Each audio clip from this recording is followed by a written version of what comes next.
গল্পকরণে আপনারা শুনছেন Henry rider হ্যাগার্ডের লেখা গল্প the people of the mist এর ৬ষ্ঠ পর্ব।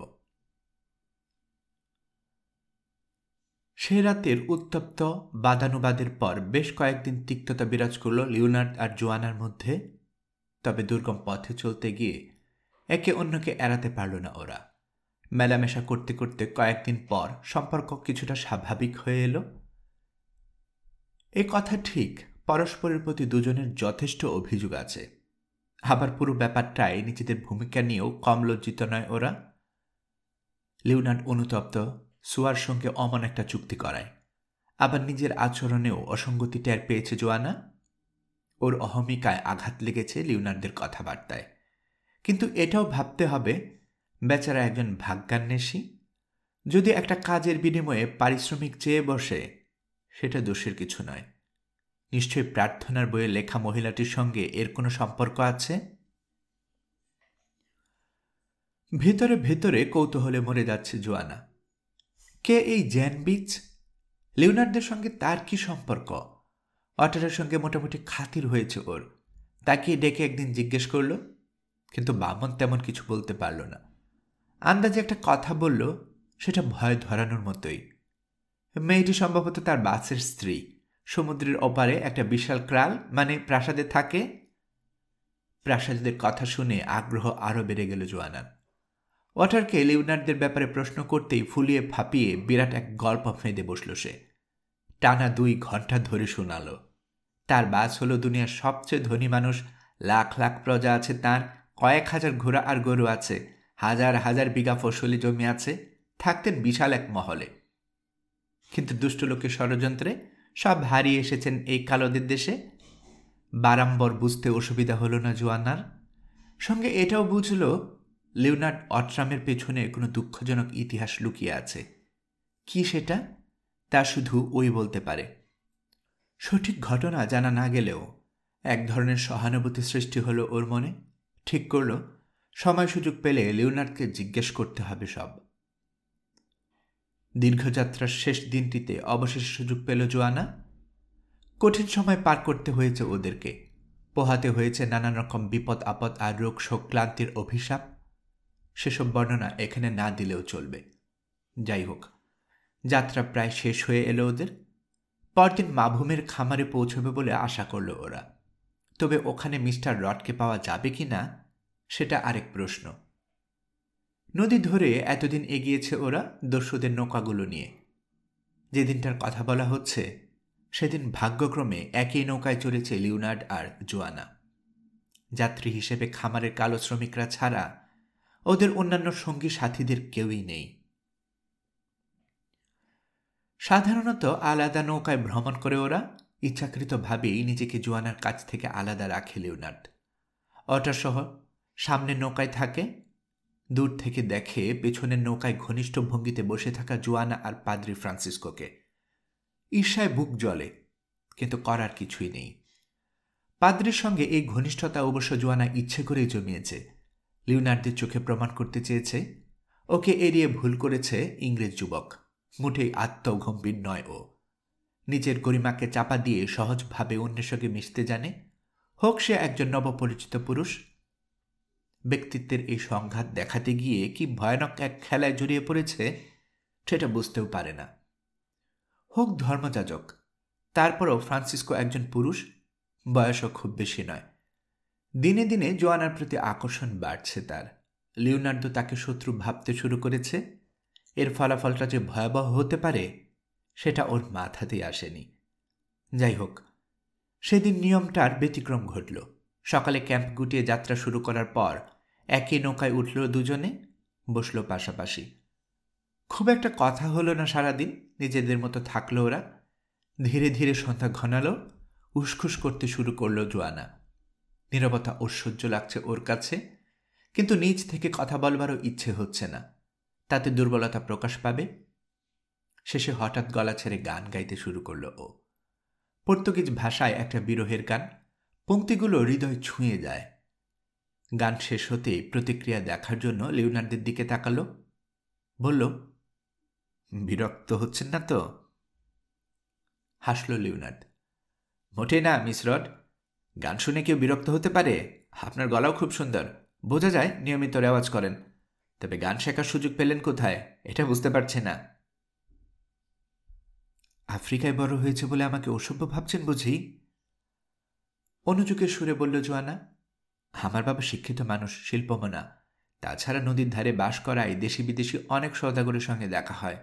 তাদের কাছ থেকে বইপত্র থেকে শুরু করে অনেক কিছু পাই। তাছাড়া ডারবানে 3 বছর ছিলাম আমি, ওখানেও অনেক কিছু শিখেছি। বুঝতেই পারছেন, জঙ্গলে থাকলেও আমি জঙ্গলি হতে চাইনি।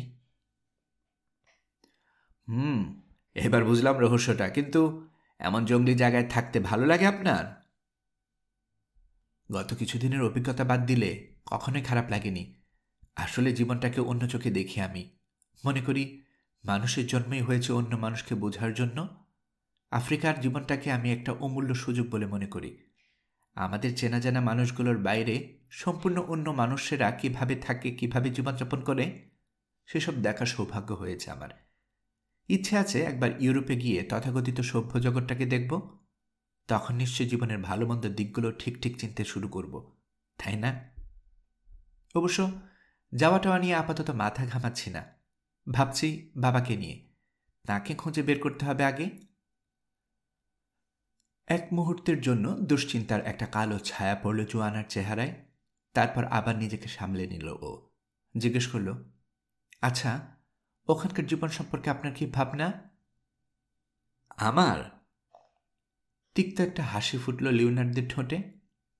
আগেই বলেছি, আমি একজন দরিদ্র ভাগ্যান্বেষী। আফ্রিকায় বাস করছি স্রেফ বাধ্য হয়ে, নইলে এখানে থাকার কোনো ইচ্ছেও নেই আমার। হ্যাঁ, ইংল্যান্ডে হয়তো চেষ্টা চরিত্র করলে খাওয়া পড়া জুটিয়ে নিতে পারতাম, কিন্তু তাতে লাভ কি? ধনী হতে হবে আমাকে, বিশাল ধনী। সেজন্যই তো সোনার খুঁজে বেরোচ্ছে এখানে। আমি বুঝি না, ধনী হবার আশায় এভাবে জীবন উৎসর্গ করে দেবার মানেটা কি? সেটা মানুষ ভেদে নির্ভর করে মিস রড। আমার একটা নির্দিষ্ট লক্ষ্য আছে, সেটার জন্য অগাধ ধন সম্পত্তি চাই। কি সেই লক্ষ্য? বলছি, আমরা 2 ভাই ছিলাম, অত্যন্ত বনেদি এক বংশের শেষ সন্তান। কিন্তু বাবার স্বেচ্ছাচারিতার জন্য সহায় সম্পত্তি সব হারিয়েছি, ভিখারি হয়েছি। এসব 7 বছর আগের কথা। তখন আমরা 2 ভাই প্রতিজ্ঞা করেছিলাম, যেভাবেই হোক আবার টাকা পয়সা কামিয়ে সব কিছু ফিরিয়ে আনব। দুঃখের বিষয়, আমার ভাই কয়েক সপ্তাহ আগে রোগে ভুগে মারা গেছে। এখন ওই প্রতিজ্ঞাটা পূরণ করার দায়িত্ব চেপেছে আমার কাঁধে। আশা করি এখন বুঝতে পারছেন কেন অমন একটা চুক্তি করেছিলাম আমি সোয়ার সঙ্গে, কেন ওর প্রস্তাবে রাজি হয়েছিলাম। হ্যাঁ, বুঝতে পারছি, নরম গলায় বলল জোয়ানা। আপনার কি আর কোনো আত্মীয় স্বজন নেই? এক খালা আছে, তবে যোগাযোগ নেই, বলল লিওনার্দ। বেঁচে আছেন কি না জানি না।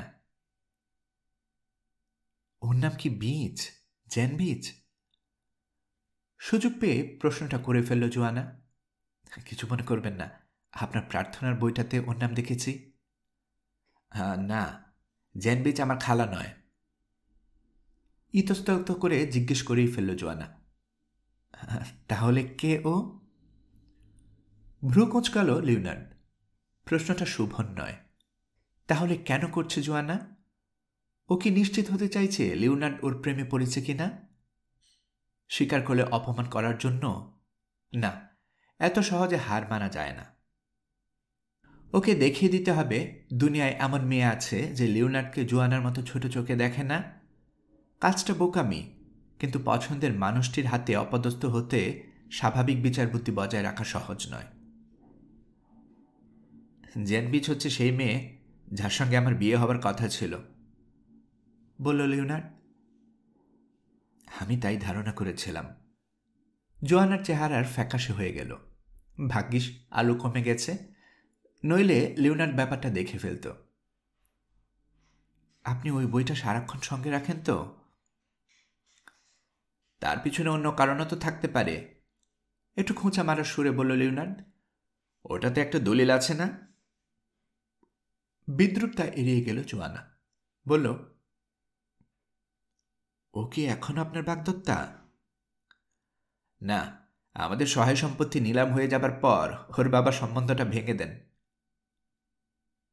ও নিশ্চয়ই খুব কষ্ট পেয়েছিল। হ্যাঁ, পেয়েছিল। ইস, ব্যাপারটা অন্যভাবে নেবেন না। আমি আসলে গল্প উপন্যাসের বাইরে কখনো সত্যিকার প্রেম দেখিনি তো, তাই একটু কৌতূহলী হয়ে উঠেছি।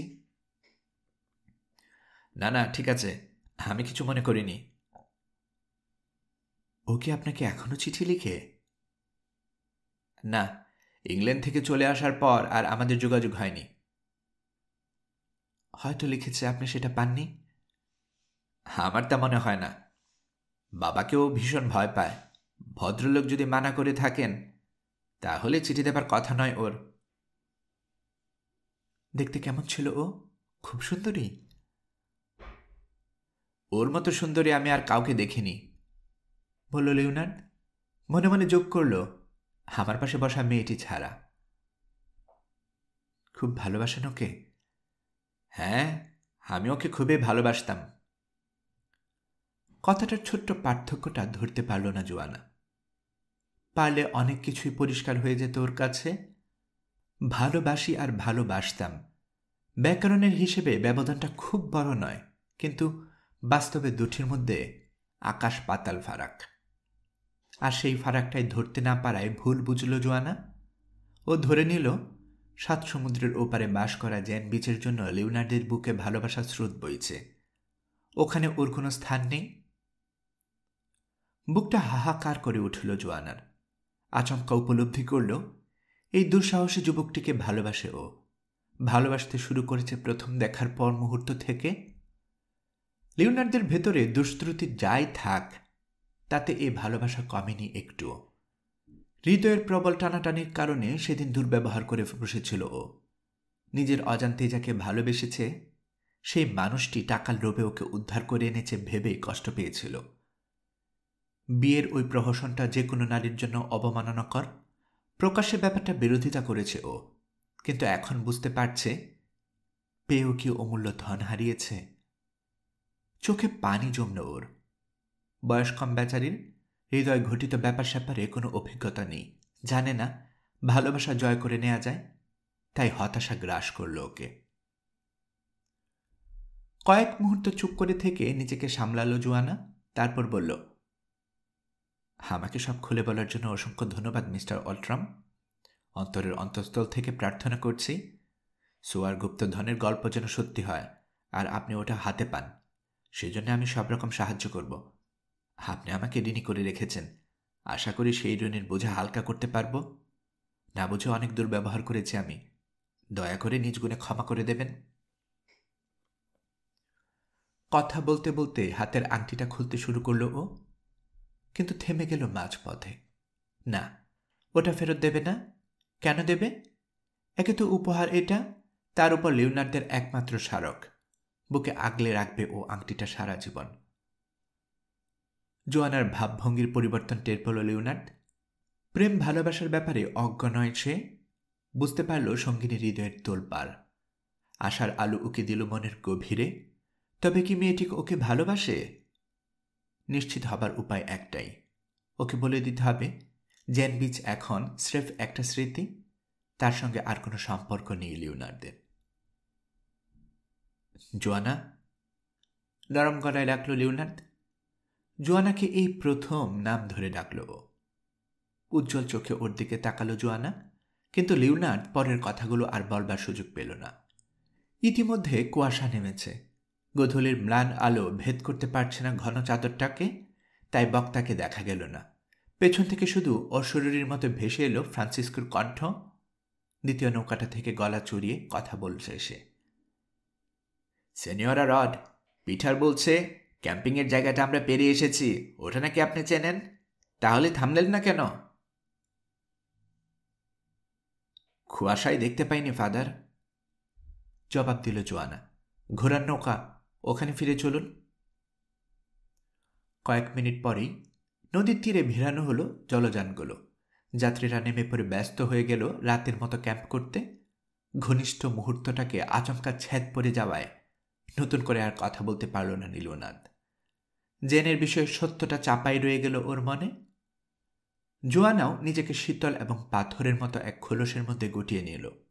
সেদিন থেকে লিওনার্দের সঙ্গে ভদ্র আচরণ শুরু করল ও, কখনো রাগারাগি করল না, বন্ধুর মতো রইল, কিন্তু ঘনিষ্ঠ হবারও চেষ্টা করল না আর। অদৃশ্য এক দেয়াল তুলে দিল জোয়ানা দুজনের মাঝে। সেই দেয়াল টপকানো আর সম্ভব হল না লিওনার্দের পক্ষে। দু একবার হালকা প্রয়াস চালানো, তাতে লাভ না হওয়ায় নিজেই বিরক্ত হয়ে উঠল। অহমিকাবোধ মাথাচাড়া দিয়ে উঠল। মনে হলো যে হৃদয়ের আঘাত পাবার চেয়ে চুপ করে থাকাই ভালো। এভাবেই বিশাল একটা ভুল বোঝাবুঝির শিকার হলো দুই যুবক যুবতী। পরবর্তী অনেকগুলো দিন একসঙ্গে কাটাতে হলো ওদের, যা পাঠক যথাসময়ে জানতে পারবেন, কিন্তু কাছাকাছি থাকার পরও যোজন যোজন দূরত্ব বিরাজ করল ওদের মাঝে। মানসিক যাতনার ফলে নেতিবাচক প্রভাব পড়ল ওর মাঝে। লিওনার্দ হয়ে গেল কঠোর, চুপচাপ, সতর্ক এবং সন্দিহান স্বভাবের। জোয়ানা হঠাৎ করেই তরুণী থেকে পরিপূর্ণ নারীতে পরিণত হল, দুঃখ কষ্টে ক্লিষ্ট এক নারী। জ্যান বিচকে ঘৃণা করতে শুরু করল ও। সমুদ্রের ওপারে সেই অচেনা মেয়েটিকে নিজের প্রতিদ্বন্দ্বী ভাবতে থাকল। তাকে দোষারোপ করতে থাকল নিজের দুর্ভাগ্যের জন্য।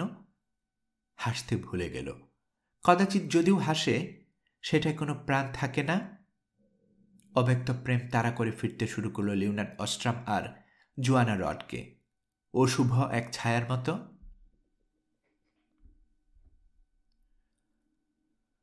পরদিন দুপুর নাগাদ পায়ে হেঁটে মাভূমের খামারে পৌঁছালো অভিযাত্রীরা। এর আগে ভোর না হতেই কয়েকজন বার্তাবাহক পাঠিয়ে দেওয়া হয়েছিল স্কাউট হিসেবে। তারা ছোট মালকিনের খবর দেয় বিশাল একটা জটলা অপেক্ষা করছিল ওদেরকে স্বাগত জানাতে।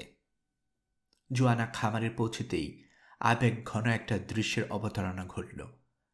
খামারের কৃষ্ণাঙ্গ শ্রমিকেরা আনন্দের অশ্রু নিয়ে জড়িয়ে ধরল ওকে, হাতে চুমু খেতে শুরু করল। বোঝা গেল মালকিনকে ওরা খুবই ভালোবাসে। আশপাশে নজর বোলালো লিওনার্দ। কৃতদাস ব্যবসায়ীদের ধ্বংসযজ্ঞের চিহ্ন এখনো বহন করছে খামারটা। আধপুরা কিংবা সম্পূর্ণ ভস্মীভূত বাড়িঘর দাঁড়িয়ে আছে অসহায়ভাবে। খামার কর্মীরা কোনো রকমে টুকটাক মেরামত করে মাথা গোঁজার ব্যবস্থা করেছে। পরিবার পরিজনের অপহরণের শোক কাটিয়ে উঠতে পারেনি তারা। স্বাভাবিক জীবনযাপনে ফেরা তো প্রশ্নই ওঠে না। সৌভাগ্যক্রমে জোয়ানাদের বাড়ি মোটামুটি অক্ষত আছে। বাইরের দিককার দেয়াল আগুনের আঁচে কালো হয়ে গেলেও ভেতরে তেমন কোনো ক্ষতি হয়নি। ওখানে গিয়ে উঠল অভিযাত্রীরা। পিতার ব্যাপারে খোঁজ নিল জোয়ানা, কিন্তু শুনল তিনি এখনো ফিরে আসেননি। ভদ্রলোকের খোঁজে খামার থেকে কিছু লোককে পাঠানো হয়েছে নদীর উজানে। খবর নেই তাদেরও। এসব শুনে দুশ্চিন্তায় জোয়ানার মুখ কালো হয়ে গেল। চিন্তা করো না, আশ্বাস দেওয়ার সুরে বলল লিওনার্দ। হয়তো একটু বেশি দূরে চলে গেছেন মিস্টার রড, তাই তার খোঁজ পাওয়া যায়নি। আমার মনে হচ্ছে বাবার কিছু হয়েছে, জোয়ানা বলল। নইলে যত দূরেই যাক, এতদিনে ফিরে আসবার কথা। বাড়ির বাইরে তখন মোটামুটি উৎসব শুরু হয়েছে। মুক্তি পাওয়া বন্দীরা পুনর্মিলিত হচ্ছে পরিবার পরিজনের সঙ্গে। খুশির বন্যা বয়ে যাচ্ছে। এই মিলন মেলার মধ্যমণি হয়ে আছে অটার। ফুলিয়ে ফুপিয়ে নিজেদের অভিযানের বর্ণনা নিয়ে চলেছে ও। মনিবের বীরত্ব এমনভাবে প্রচার করছে যাতে মনে হতে পারে লিওনার্দ মানুষ নয়, আকাশ থেকে নেমে আসা একজন দেবতা। খানিক পরে বাড়ি থেকে বেরিয়ে এলো লিওনার্দ। ওকে দেখে ছুটে এলো কালোরা। নতজানু হয়ে নানান রকম উপহার নিবেদন করতে শুরু করল। মহাপবিত্র উদ্ধারকর্তা যেন তাদেরকে সমস্ত দুঃখ দুর্দশা থেকে উদ্ধার করেন। লোকগুলোর এমন আচরণে বিব্রত হয়ে গেল ও। ওরা এমন করছে কেন সেটা বুঝতেও অবশ্য অসুবিধে হলো না। অটার তখনও গান গিয়ে প্রচার করছে মনিবের বীরত্বের কথা।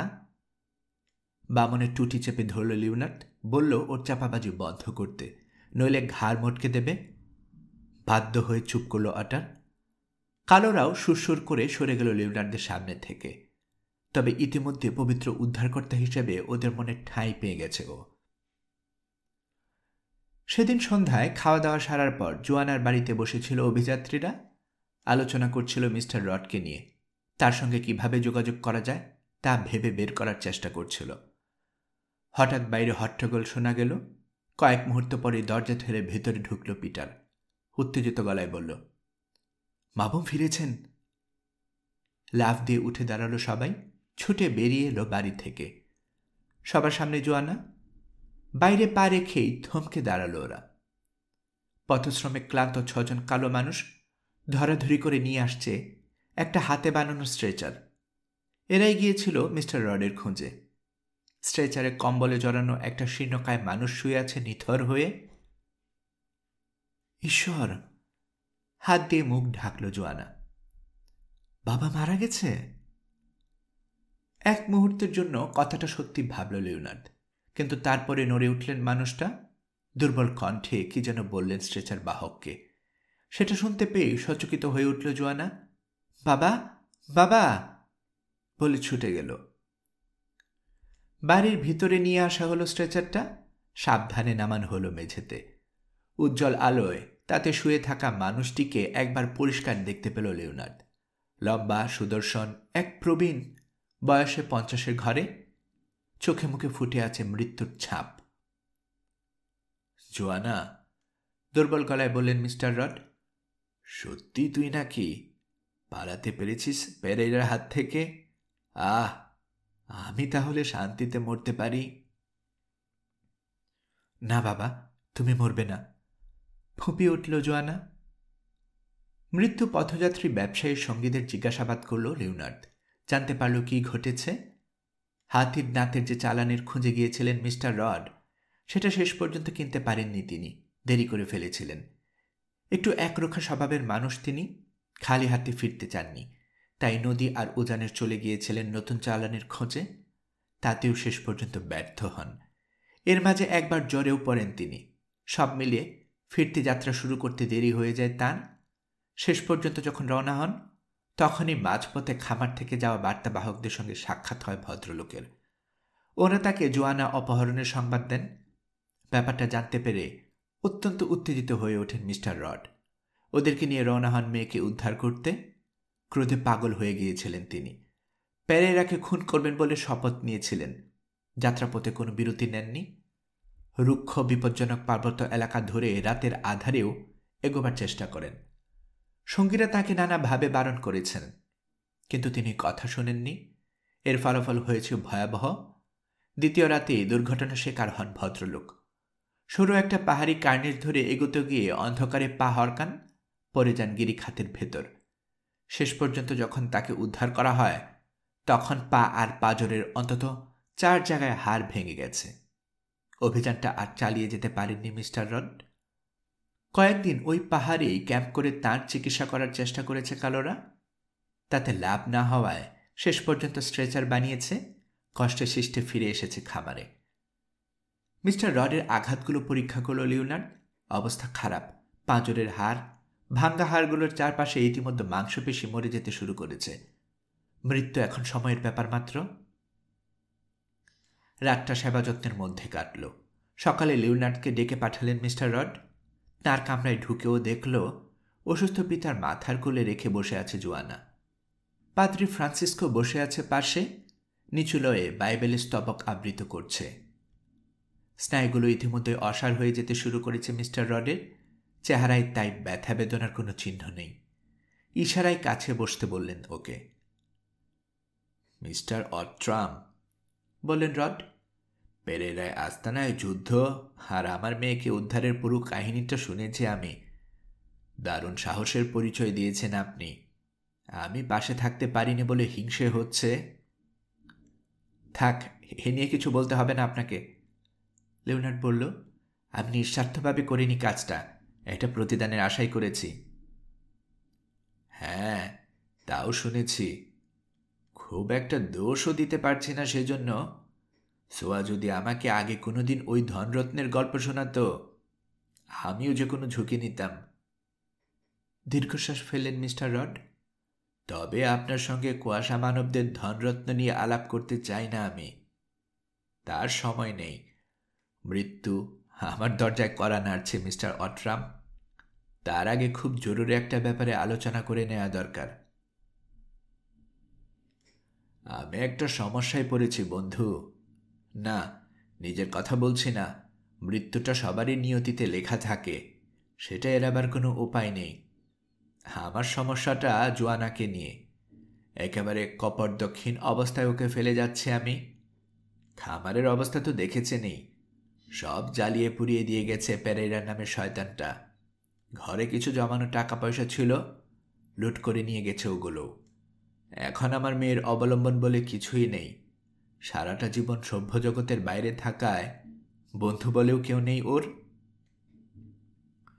কাজেই একটা পথই দেখতে পাচ্ছি আমি আমার সামনে, ওকে আপনার হাতে দিয়ে যাচ্ছি আমি। জানি দায়িত্বটা অনেক বড়, কিন্তু এছাড়া অন্য কোনো উপায়ও নেই আমার। শুনেছি আপনাদের বিয়ে হয়েছে ওই শয়তানের আস্তানায়, এও শুনেছি সেটা আপনারা মানেন না। তারপরও মনে করি একটা দায়বদ্ধতা সৃষ্টি হয়েছে আপনাদের মধ্যে। আপনি একজন সম্ভ্রান্ত ইংরেজ সন্তান, আমার স্থির বিশ্বাস দায়টাকে অস্বীকার করবেন না আপনি, বংশের সম্মান অক্ষুণ্ণ রাখবেন। আমার মেয়েকে যদি শেষ পর্যন্ত পছন্দ নাই হয়, তাহলে ওকে ত্যাগ করতে পারেন। ওর উপযুক্ত পাত্র পেতে খুব একটা অসুবিধা হবে না, কিন্তু কথা দিন সে ধরনের সঙ্গতি না হওয়া পর্যন্ত ওকে আপনি দেখে শুনে রাখবেন। কি রাজি আছেন? তীক্ষ্ণ চোখে জোয়ানার দিকে তাকালো লিওনার্দ। ওর কাছ থেকে প্রস্তাবটার প্রতিবাদ আশা করছে, কিন্তু বিস্ময়ের ব্যাপার, কিছুই বলল না মেয়েটা। পিতার সঙ্গে সম্ভবত ইতিমধ্যে এ নিয়ে আলোচনা হয়ে গেছে ওর, কিংবা মৃত্যু পথযাত্রী মানুষটার শেষ ইচ্ছে ফেলতে চাইছে না। খুশি মনেই দায়িত্বটা নেব আমি, লিওনার্দ বলল। কিন্তু সমস্যা হচ্ছে, আমি ওই রত্ন ভাণ্ডারের পেছনে ছোটার কথা ভাবছি। ওতে হাজারটা বিপদ, তার ভিতর আপনার মেয়েকে টেনে আনা কি ঠিক হবে? পেরেরার আস্তানা থেকে পাওয়া কিছু সোনার মোহর আছে আমার কাছে। আপনি অনুমতি দিলে ওগুলো মিস রডকে দিয়ে দিতে পারি আমি। ফাদার ফ্রান্সিসকো ওকে উপকূলে নিয়ে গিয়ে ইংল্যান্ডগামী কোনো জাহাজে তুলে দিতে পারবে। সেটাই কি ভালো হয় না? না, ওকে একাকী ছাড়তে রাজি নই আমি, দৃঢ় গলায় বললেন মিস্টার রড। তাতে বিপদের সম্ভাবনা আরও বেশি। দুনিয়ার হালচাল কিছুই জানে না ও। তার চেয়ে আপনার সঙ্গে অভিযানে গেলে অনেক বেশি নিরাপদে থাকবে। আমি জানি দায়িত্ব নিলে আপনি জীবন বাজি রেখে ওকে রক্ষা করবেন। ভুল বললাম? তা বলেননি, ইতস্তত করল লিওনার্দ। আমি আসলে ওকে সঙ্গে নিতে চাই না। কেন? ওকে স্ত্রীর মর্যাদা দিতে হবে বলে ভয় পাচ্ছেন? মিস্টার অট্রাম, পাত্রী হিসেবে আমার মেয়ে ফেলনা নয়। ওর টাকা না থাকতে পারে, কিন্তু রূপ আছে। বংশমর্যাদায়ও আপনার চেয়ে কোনো অংশে খাটো নই আমরা।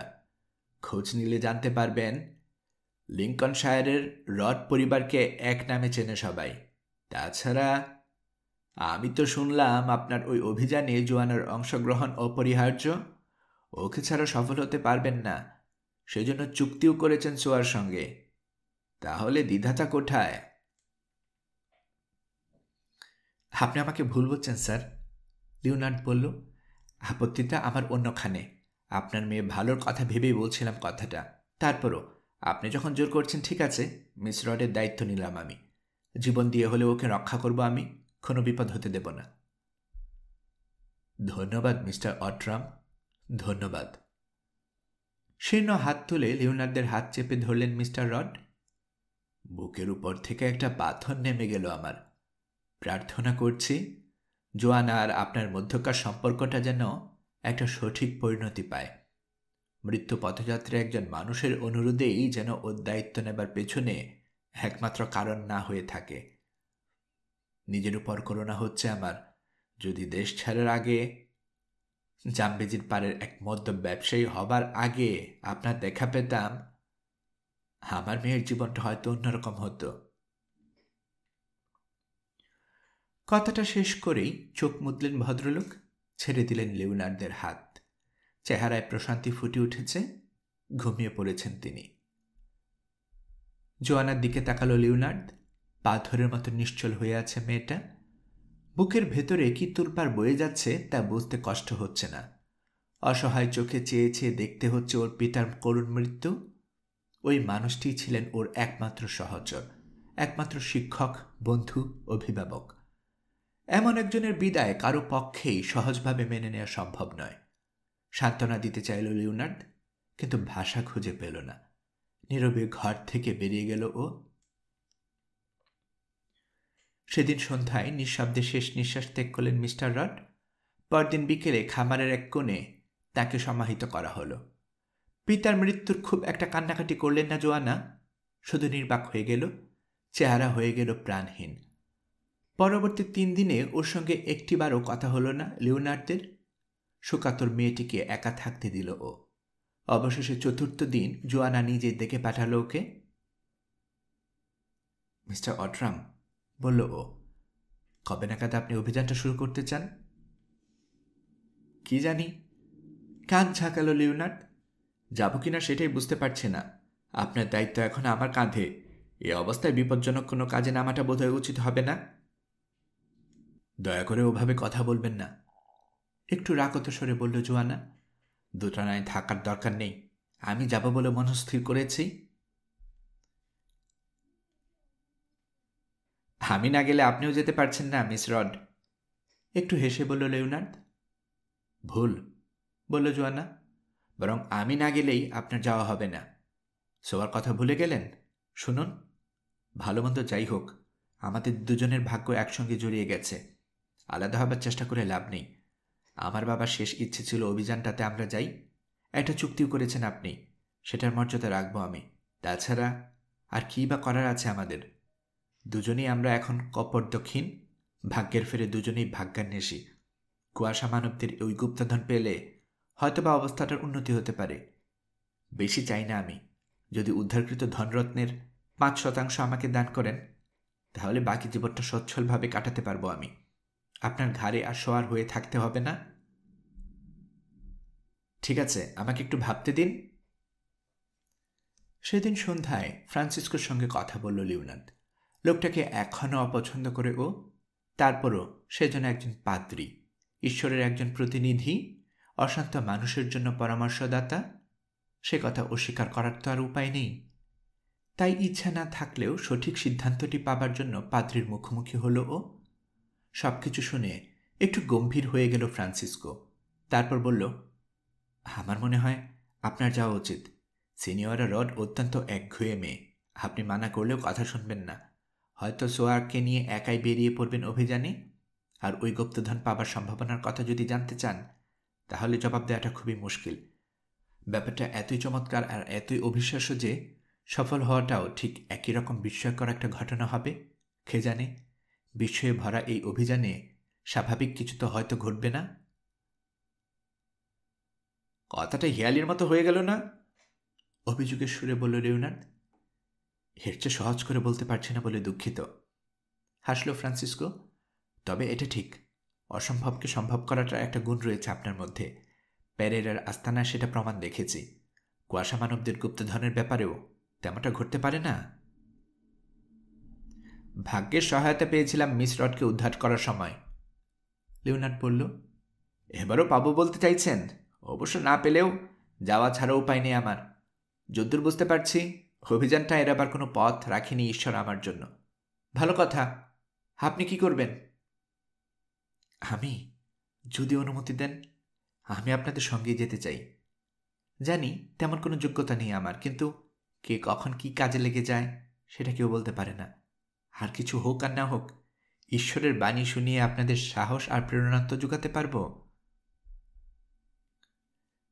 তার চেয়ে এখান থেকে চলে গিয়ে মিস রডকে ভুলে যাবার চেষ্টা করলে কি ভালো করবেন না? সরাসরি আক্রমণ চালালো লিওনার্দ। এক মুহূর্তের জন্য থমকে গেল ফ্রান্সিসকো। লিওনার্দের চোখে চোখ রেখে স্থির হয়ে গেল। তারপর দীর্ঘশ্বাস ফেলে বলল, আপনি আমার অন্তরটা পড়ে ফেলেছেন মিস্টার অট্রাম, কিন্তু নিশ্চিত থাকুন, আমার তরফ থেকে আপনার ভয়ের কিছু নেই। কে বলল আমি ভয় পাচ্ছি? হাসল ফ্রান্সিসকো। আপনি যেমন আমার মন পড়তে পেরেছেন, তেমনি আমিও আপনারটা পড়তে পেরেছি মিস্টার অট্রাম। আমি জানি সিনিয়রা রডের উপর আপনার দুর্বলতা আছে। আমাকে আপনি প্রতিদ্বন্দ্বী ভাবছেন। ভুল ধারণাটা পাল্টে দিতে চাই। সিনিয়রা রড আমাকে স্রেফ একজন বন্ধু ভাবেন, তাও আমি একজন পাদ্রী বলে। তার চোখে আমার কোনো আলাদা গুরুত্ব নেই। হ্যাঁ, আমি দুর্বল হয়ে পড়েছি তার প্রতি। আশা করি আপনি ব্যাপারটা ওকে বলে দেবেন না, কিন্তু জেনে রাখুন, ওটা সম্পূর্ণই একতরফা। হে নিয়ে কম লজ্জিত নই আমি, অনুতপ্ত। কারণ মহাপাপ করেছি আমি ঈশ্বরের চোখে। এমন একজন নারীর প্রতি আসক্ত হয়েছি যে কিনা আরেকজনের স্ত্রী। যেভাবেই হোক এ পাপের প্রায়শ্চিত্ত করতে চাই আমি। নিশ্চিত থাকুন, আমি আপনাদের দুজনের মাঝে দাঁড়াবার কোনো চেষ্টাও করব না। খামোকা নিজেকে অপরাধী ভাবছেন আপনি ফাদার। লোকটার জন্য একটু মায়া হলো লিওনার্দের। আমরা বিবাহিত নই। আমার জন্য কোনো ধরনের টান নেই মিস রডের মনে। মাঝখানে দাঁড়াবেন কি দাঁড়াবেন না, মাঝখানে বলেই তো কিছু নেই আমাদের।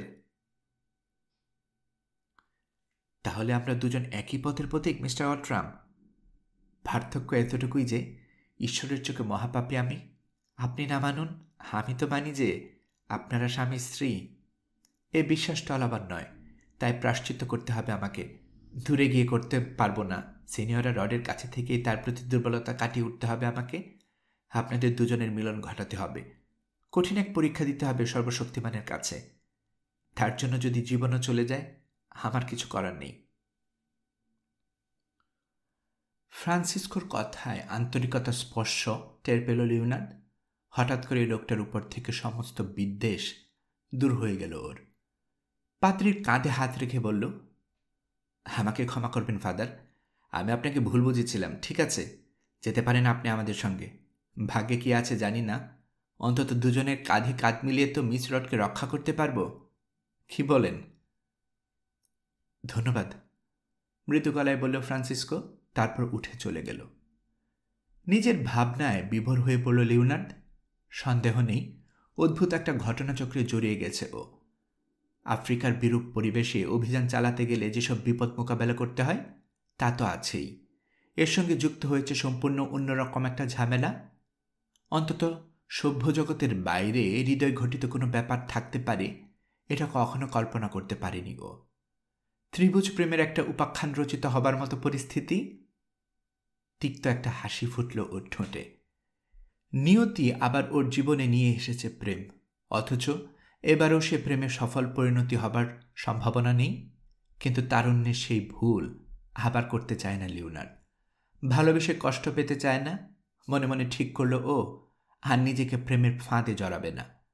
জোয়ানা ওর জীবনে এসেছে ঠিকই, কিন্তু তাকে জয় করবার মিথ্যে আশায় কোনো পদক্ষেপে নেবে না ও। যদি কিছু ঘটবার থাকে সেটা প্রকৃতির স্বাভাবিক নিয়মেই ঘটুক। ও কেন আগ বাড়িয়ে কষ্ট পেতে যাবে? প্রেম নাকি স্বর্গের দান? খামোখা ওর পিছনে শক্তি, উদ্যম কিংবা হৃদয় খরচ করে লাভ কি? সুখ যদি দিতে চান ঈশ্বর, তাহলে আগ বাড়িয়ে তিনিই দিন। লিওনার্দ শুধু অভিযানটার কথা ভাববে।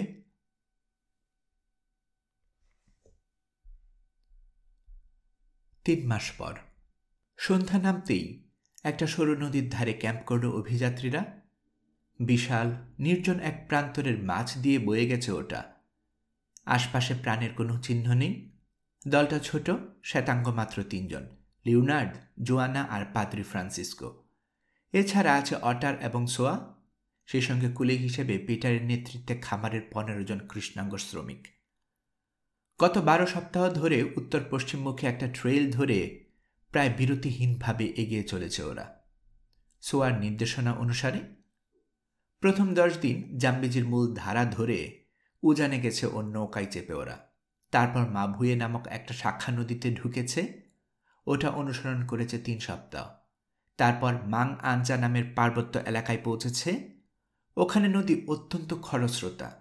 স্রোত ঠেলে এগুলো খুবই কঠিন। বহুবার নৌকাগুলো শুকনো জমির উপর দিয়ে বয়ে নিয়ে যেতে হয়েছে তুলনামূলকভাবে শান্ত পানিতে। শেষ পর্যন্ত অবশ্য তাতে লাভ হয়নি। এক পর্যায়ে নদীটা এতই শক্তিশালী হয়ে পড়ল যে জলপথ ধরে এগুলোর পরিকল্পনা বাতিল করতে বাধ্য হয়েছে লিওনার্দ। নৌকা ফেলে দিয়ে পদব্রজে চলতে শুরু করেছে। নদীতে কম বিপদ মোকাবেলা করতে হয়নি ওদের, কিন্তু এখানকারগুলোর তুলনায় সেগুলো কিছুই ছিল না। তার সঙ্গে যুক্ত হয়েছে শারীরিক ধকল। অজানা অচেনা রুক্ষ এলাকা ধরে অস্ত্রশস্ত্র আর নানান ধরনের মালপত্র বয়ে প্রতিদিন দীর্ঘ একটা পথ পাড়ি দিতে হয় ওদের। দিন শেষে শরীর ভেঙে পড়ে ক্লান্তিতে। ধীরে ধীরে দুর্বল হয়ে পড়েছে দলের সদস্যরা। এই মুহূর্তে মারেঙ্গি নামে একটা এলাকায় পেরোচ্ছে ওরা। মানুষের বাস নেই, শুধু বনু জন্তু জানোয়ারের রাজত্ব। একঘেয়েমি পেয়ে বসেছে অভিযাত্রীদেরকে। দিনের পর দিন অতিক্রম করছে বিস্তীর্ণ নির্জন প্রান্তর। একটা এলাকা পেরোলে আরেকটা উদয় হয় সামনে। কোথাও কোনো বৈচিত্র্য চোখে পড়ে না। স্রষ্টা যেন একই ছাঁচ দিয়ে গড়েছেন আফ্রিকার এই অংশটাকে। ধীরে ধীরে আবহাওয়া শীতল হয়ে এসেছে। এমন একটা মালভূমি ওরা পেরোচ্ছে যেখানে আগে কখনো সভ্য মানুষের পা পড়েনি। ওটা দক্ষিণ আর মধ্য আফ্রিকাকে বিচ্ছিন্ন করে রেখেছে। নির্জনতা অসহনীয় হয়ে উঠেছে। কোলেরা কানা ঘোষা করছে। দুনিয়ার শেষ প্রান্তে পৌঁছে গেছে ওরা। হাঁটছে কিনারা ধরে। কষ্টের মাঝেও স্বস্তিদায়ক দুটো ব্যাপার অবশ্য আছে। প্রথমত, এত উঁচুতে রোগ জীবাণু নেই, তাই অসুস্থ হচ্ছে না কেউই। তাছাড়া উপর থেকে বহু দূর দৃষ্টি যায়, পথ হারাবার ভয় নেই। সোয়ার মতে 16 নদীটা পার ঘেঁষে এগুলোই পৌঁছে যাবে গন্তব্যে। ওটার উৎপত্তি নাকি হয়েছে কুয়াশা মানবদের দেশে। প্রতিনিয়ত বিপদ আপদের মুখোমুখি হচ্ছে ওরা। একবার টানা 3 দিন শিকারের অভাবে অভুক্ত থাকতে হয়েছে। একবার পড়েছিল জঙ্গলি বুশম্যানদের কবলে। বিষাক্ত তীর ছুঁড়ে 2 জন কুলিকে হত্যা করেছে ওরা। পরে বন্দুকের ফাঁকা আওয়াজ শুনে পালিয়ে গেছে। কপাল ভালো, আগ্নেয়াস্ত্র কি জিনিস তা জানা ছিল না ওদের। ভেবেছে অলৌকিক শক্তিসম্পন্ন দেবতারা নেমে এসেছে মর্তে। বুশম্যানদের এলাকা পেরিয়ে ঘন জঙ্গলে ঢুকে ওরা। ওখানে হরিণের অভাব ছিল না, কিন্তু উৎপাত ছিল হিংস্র প্রাণী, প্রধানত সিংহের।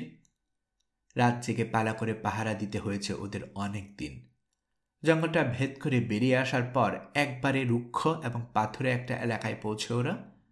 জমিন এতই খসখসে ছিল যে খালি পায়ে হাঁটতে থাকা কুলিদের পায়ের তালু কেটে যাচ্ছিল। প্রায় ল্যাংচাতে ল্যাংচাতে ওই এলাকা পাড়ি দিয়েছে দলটা। তারপর একটা কাটা ক্ষত শুকানোর জন্য বিশ্রাম নিতেও হয়েছে কয়েকদিন। যাত্রার শেষ অংশটাও খুব একটা ভালো ছিল না। উঁচু উঁচু ঝোপঝাড় আর ঘাসে ঢাকা প্রায় 100 মাইল পেরোতে হয়েছে ওদেরকে। ঠান্ডার ভয়ানক প্রকোপের মাঝে সেই হিমেল হাওয়ায় বাদামি হয়ে যাওয়া ঘাস আর ঝোপঝাড়ের ঘন দেয়াল ভেদ করা খুব সহজ কাজ ছিল না। হাজারো বিপদ আর বাধাবিঘ্ন পেরিয়ে অবশেষে ওরা দুর্গম যাত্রাটা শেষ প্রান্তে পৌঁছেছে। যেখানে ওরা ক্যাম্প করেছে সেখান থেকে মাত্র মাইলখানেক দূরে মাথা উঁচু করে রেখেছে খারাপ পাহাড়ি পাঁচিল। বিস্তীর্ণ হয়ে আছে প্রান্তরের এ মাথা থেকে ও মাথা পর্যন্ত অতিকায় একটা সিঁড়ির মতো। উচ্চতায় জায়গা ভেদে 700 থেকে 1000 ফুটের কম হবে না। এই পাঁচিলের গা বেয়ে নেমে আসছে নদীটার ধারা। এক একটা ধাপ পেরোবার সময় পরিণত হয়েছে নয়ন জোড়ানো জলপ্রপাতে। রাতের খাওয়া শেষ করার আগেই চাঁদ উঠল। তার শুভ্র আলোয় প্রাকৃতিক প্রতিবন্ধকতার দিকে হতাশা নিয়ে তাকিয়ে রইল অভিযাত্রীরা। কিভাবে ওই খারাপ পাঁচিল টপকাবে বুঝতে পারছে না। যদি কোনোভাবে কাজটা সম্ভবও হয়, ওপারে গিয়ে কী ধরনের বিপদে পড়বে সেটাও অজানা। নীরব হয়ে গেল সবাই। মনের সংখ্যা মুখ ফুটে প্রকাশ করতে পারল না। 2টো অগ্নিকাণ্ড জ্বালানো হয়েছে ক্যাম্পে। একটা ঘিরে বসেছে লিওনার্ডরা, অন্যটার চারপাশে আগুন পোহাচ্ছে কুলির দল। কারো মুখে কোনো কথা নেই। নীরবতা অসহ্য হয়ে ওঠায় মুখ খুলল জোয়ানা। পরিস্থিতি স্বাভাবিক করার জন্য বলল, সবাই তো চুপচাপ কেন? কেউ কিছু বলুন। এমন তো নয় যে আগামীকাল মরতে যাচ্ছে আমরা। তা অবশ্য ঠিক, হাসল লিওনার্ড। আপনার প্রশংসা ছাড়া আর কিছু মাথায় আসছে না আমার। গত 3 মাসে যে পরিমাণ কষ্ট পোহাতে হয়েছে তা আপনার মতো একটা মেয়ের পক্ষে সম্ভব হবে বলে ভাবিনি। সত্যি আপনি অবাক করে দিয়েছেন আমাকে। লজ্জা পেয়ে গেল জোয়ানা। বলল, থাক, আমার প্রশংসা করতে হবে না, তার চেয়ে চুপ করে থাকুন। হেসে আরও কিছু বলতে যাচ্ছিল লিওনার্ড। বাধা পেল সোয়া আর অটার হাজির হওয়ায়। দুজনেই মুখ থমথম করছে। লিওনার্ডের মুখোমুখি পা মুড়ে বসল প্রৌঢ়া দাসী। বামন দাঁড়ালো তার পাশে। কি ব্যাপার? ভ্রুকুচকে জানতে চাইল লিওনার্ড। তোমার সঙ্গে আমার কথা হওয়া দরকার উদ্ধারকর্তা, বলল সোয়া। ইদানি কুলিদের মতো ও লিওনার্ডকে উদ্ধারকর্তা বলে সম্বোধন করছে। ইতিমধ্যেই জানতে পেরেছ, আমার দেশের সীমানায় পৌঁছে গেছি আমরা। সত্যি বলতে কি, ওখানে তোমাদের নিয়ে যাবার কোনো ইচ্ছে আমার ছিল না। শুধুমাত্র আমার মালকিনের কারণে রাজি হয়েছি। তারপরও শেষবারের মতো তোমাকে সাবধান করে দিতে চাই, ওখানে ঢুকলে মৃত্যু নিশ্চিত। কুয়াশা মানবদের মধ্যে অচেনা আগন্তুকদের বলি দেবার রীতি আছে, আর গুপ্তধন সেটা উদ্ধার করার চেষ্টা স্রেফ দুরাশা। তার চেয়ে উল্টো ঘুরে ফিরে গেলেই ভালো করবে। তার মানে এখান থেকে ধনরত্ন উদ্ধার করা সম্ভব নয়। উদ্ধারকর্তা, আমার কথা শোনো, তোমার প্রাণটা বাঁচাতে চাইছি আমি। চলো, কাল সকালে আমরা ফিরতি পথ ধরি। সম্ভব নয়, বিরক্ত গলায় বলল লিওনার্দ। তাহলে তুমি যে একটা পরিকল্পনার কথা বলেছিলে সেটা কি? মিথ্যে বলেছ আমাকে? তুমি কি একটা মিথ্যেবাদী, সোয়া? না উদ্ধারকর্তা, আমি একবর্ণ মিথ্যে বলিনি। সত্যি অডেল ধনরত্ন আছে ওখানে। আমার পরিকল্পনা অনুসারে সেটা হয়তো উদ্ধার করা যাবে, কিন্তু এতে বড্ড বেশি ঝুঁকি। আমার মালকিনকে আমি জেনে শুনে অমন ঝুঁকি নিতে দিতে পারি না। তাহলে কেটে পড়ো তোমার মালকিনকে নিয়ে, রাগী গলায় বলল লিওনার্দ। যদি সত্যিই ধনরত্ন থেকে থাকে ওখানে, আমি পিছু হাঁটছি না। তুমি সাহায্য না করলেও আমি যাব সোয়া। 3টে মাস ধরে শত শত মাইল আমি হাওয়া খাওয়ার জন্য পাড়ি দিইনি। আমরা কেউই দিইনি মিস্টার অট্রাম, বলে উঠল জোয়ানা। তারপর তাকালো দাসের দিকে। এসব কি শুনছি সোয়া? শেষ মুহূর্তে এসে তুমি এসব কেন বলছো? আমাকে নিয়ে ভেবো না। ঝুঁকি নিতে আপত্তি নেই আমার, মৃত্যুকেও ভয় করি না। তার চেয়ে বড় কথা, খালি হাতে ফিরে যেতে আমি নিজেও রাজি নই। কাজেই ফালতু কথাবার্তা বাদ দিয়ে তোমার পরিকল্পনাটা খুলে বলো। মাথা নিচু করে ফেলল সোয়া। আমি আপনার ভালোর জন্যই। আমারটা আমাকে ভাবতে দাও, তুমি তোমারটা ভাবো। এত দূর এনে আমাদের সঙ্গে বিশ্বাসঘাতকতা করো না।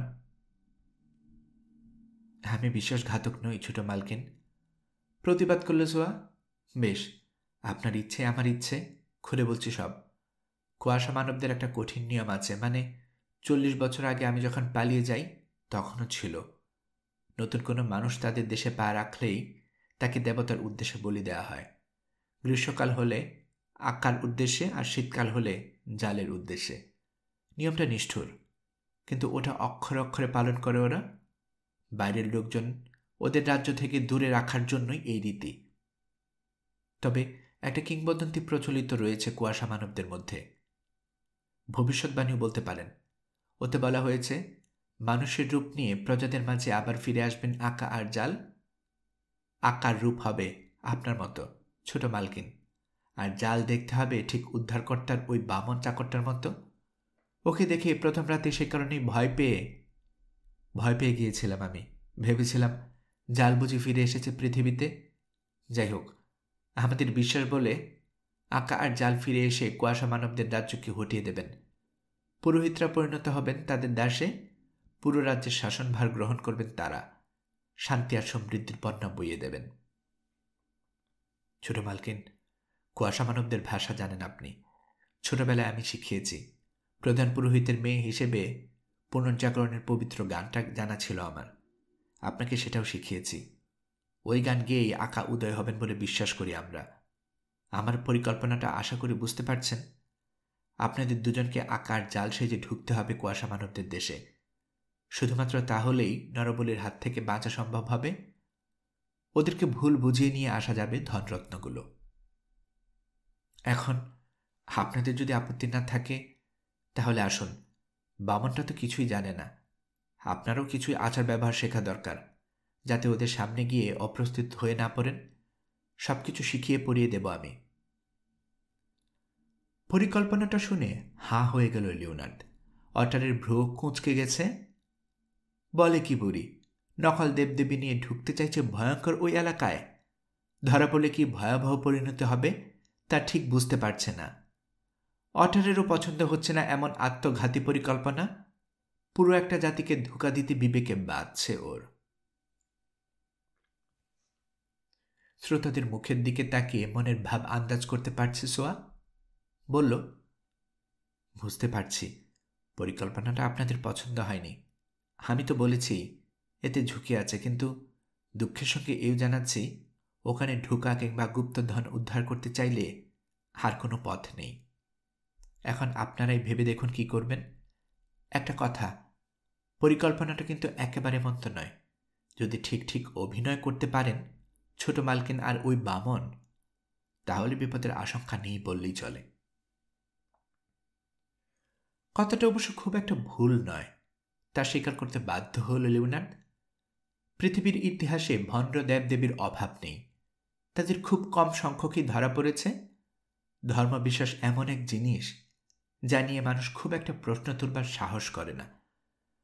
প্রাথমিক ধাক্কাটা সামাল দিতে পারলে সত্যিই নিজেদের দেবদেবী হিসেবে প্রতিষ্ঠিত করতে পারবে জোয়ানা আর অটার। এতে ওদের উদ্দেশ্য হয়তো পূরণ হবে, কিন্তু নৈতিকতার ব্যাপারটা এড়ানো সম্ভব নয়। কি অধিকার আছে ওদের কারো বিশ্বাস নিয়ে ছিনিমিনি খেলার? আবার এটাও ঠিক, সোয়ার পরিকল্পনার চাইতে ভালো কোনো উপায় ভেবে বের করা সম্ভব নয়। দেয়ালে পিঠ ঠেকে গেছে লিওনার্ডদের, তাই বিবেকের দংশন সত্ত্বেও রাজি হয়ে গেল। ঠিক আছে সোয়া, তোমার কথা মতোই হবে সব, বলল ও। তবে এই পরিকল্পনাটা শুনেই বোঝা যাচ্ছে তুমি কি ধরনের মানুষ। নিজের জন্মভূমি, নিজের লোকজনের সঙ্গে নির্লজ্জ প্রতারণা করতে চাইছো তুমি। আমাদের সঙ্গে যে করবে না তার নিশ্চয়তা কোথায়? তোমার উপর কড়া নজর রাখতে হবে আমার সোয়া।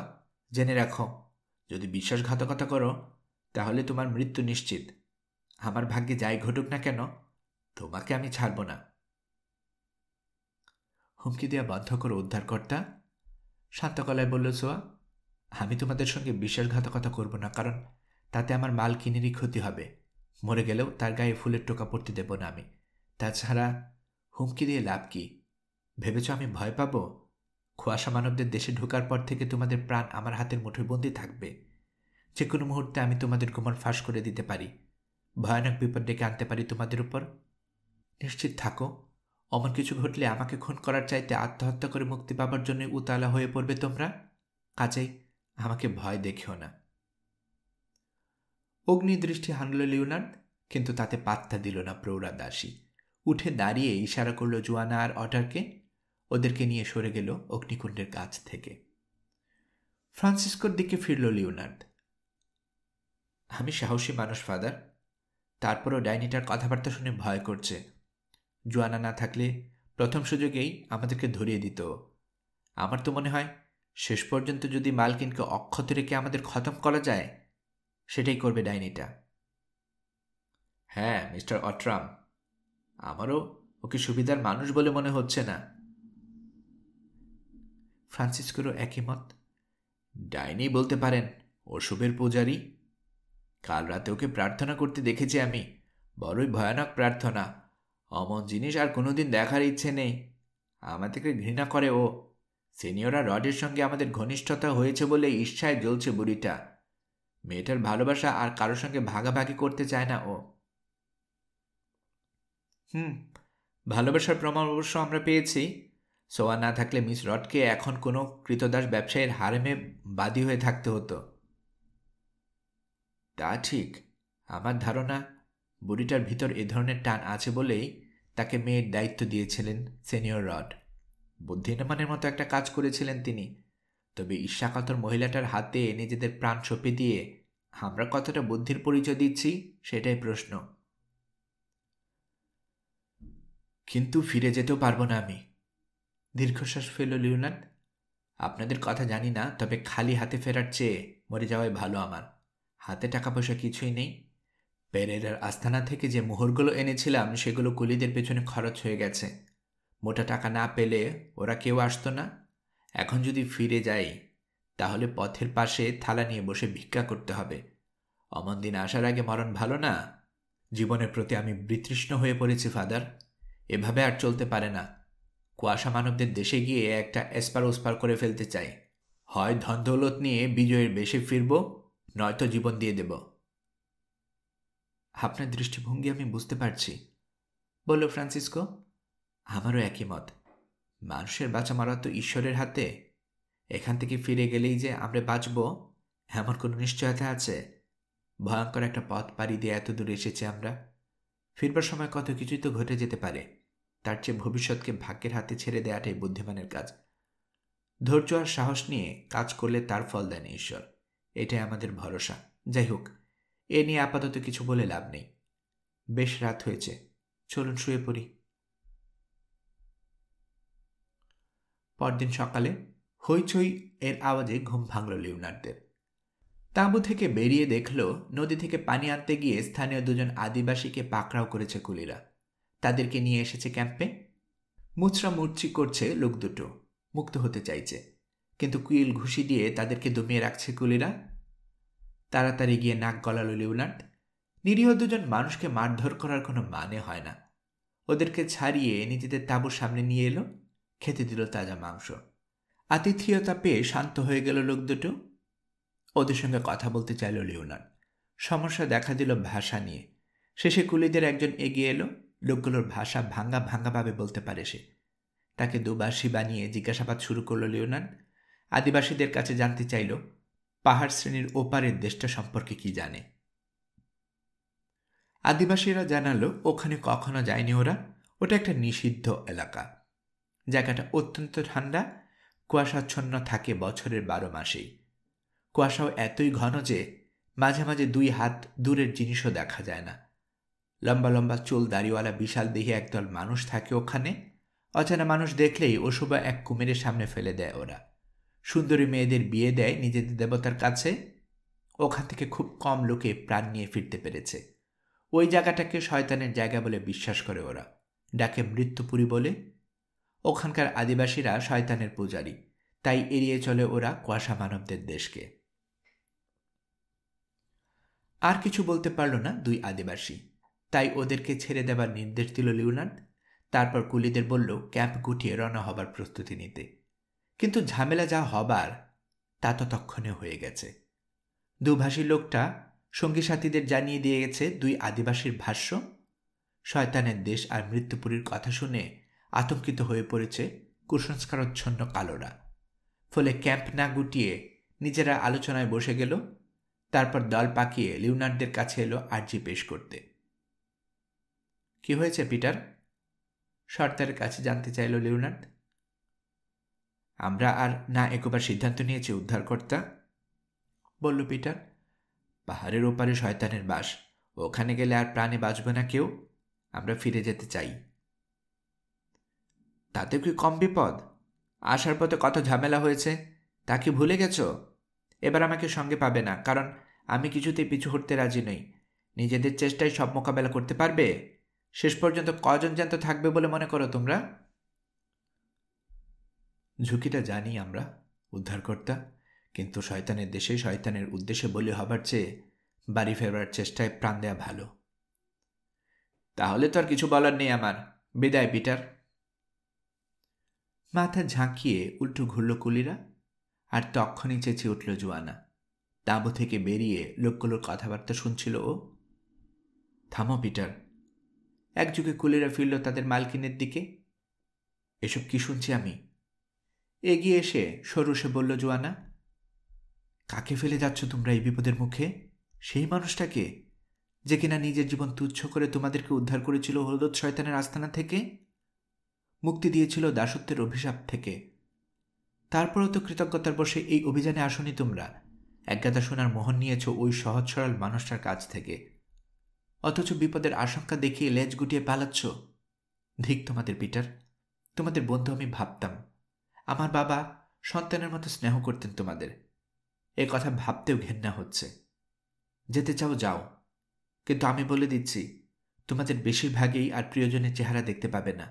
তুমিও না পিটার। যারা ফিরতে পারবে তারাও স্বস্তি পাবে না বাকি জীবন। সারা দুনিয়ার সামনে ওদের নাম উচ্চারিত হবে কাপুরুষ হিসেবে। জোয়ানার কথা শুনে মাথা অবনত হয়ে গেল কুলিদের। পিটার বলল, বন্ধুরা, ছোট মালকিনের এই উপহাস আর লজ্জার মালা গলায় নিয়ে তোমরা কি ফিরে যেতে চাও? একযুগে মাথা নাড়ল সবাই। ওদের সঙ্গে নিচু গলায় কথা বলে নিল পিটার। তারপর ফিরে এলো লিওনার্ডদের কাছে। উদ্ধারকর্তা, বলল ও, আমরা সিদ্ধান্ত পরিবর্তন করেছি। ছোট মালকিন আমাদের চোখ খুলে দিয়েছেন। কাপুরুষের পরিচয় নিয়ে বাঁচতে চাই না আমরা। তার চেয়ে বীর হয়ে মরব। যাব আমরা আপনাদের সঙ্গে ওই শয়তানের দেশে। যত বিপদে আসুক সব একযোগে মোকাবেলা করব। আপনার ঋণ আমরা জীবন দিয়ে হইলেও শোধ করব উদ্ধারকর্তা। শুনে খুশি হলাম, লিওনার্ড বলল। যাও, তাহলে সব গুছিয়ে নাও, রওনা হবার জন্য তৈরি হও। ভালো সিদ্ধান্ত নিয়েছ ভায়া, বলে উঠল অটার। মনিবের পাশে দাঁড়িয়ে আছে ও। নইলে তোমাদের মালকিনের ভবিষ্যৎবাণী এক্ষুনি কিছুটা সত্যি হয়ে যেত। তোমাকে আমি খুন করতাম পিটার, আমার বাসের সঙ্গে বেইমানি করার জন্য। ওর ক্রোধ দেখে হেসে ফেলল লিওনার্ড। বড্ড আবেগপ্রবণ ওই অটার, কিন্তু ভেতরে ভেতরে মনটা ভারী হয়ে গেল ওর। লোকগুলোকে দুর্বল জায়গায় আঘাত হেনে সঙ্গে নেবার জন্য রাজি করেছে জোয়ানা, কিন্তু এর পরিণতি মারাত্মক হতে পারে। এতগুলো মানুষকে নিশ্চিত মৃত্যুর মুখেই হয়তো ঠেলে দিয়েছে মেয়েটা। কিন্তু এখন আর ওসব ভেবে লাভ নেই, যা হবার তা হবে। ভাগ্যের মুখোমুখি হতে হবে ওদের সবাইকে। গল্পকরণে এতক্ষণ আপনারা শুনছিলেন হ্যানরি রাইডার হ্যাগার্ডের লেখা গল্প the people of the mist এর 6ষ্ঠ পর্ব। আমি নিয়মিতভাবে গল্প পাঠ করে আপনাদেরকে শোনাচ্ছি। গল্প পাঠ ভালো মনে করে থাকলে আমার এই গল্পটি আপনার বন্ধুবান্ধব প্রিয়জন সবার কাছে শেয়ার করবেন, তাতে করে তারা এই গল্পটি শোনার সুযোগ পাবে। আপনারা ভালো থাকবেন সে প্রত্যাশায় এখানে বিদায় নিচ্ছি।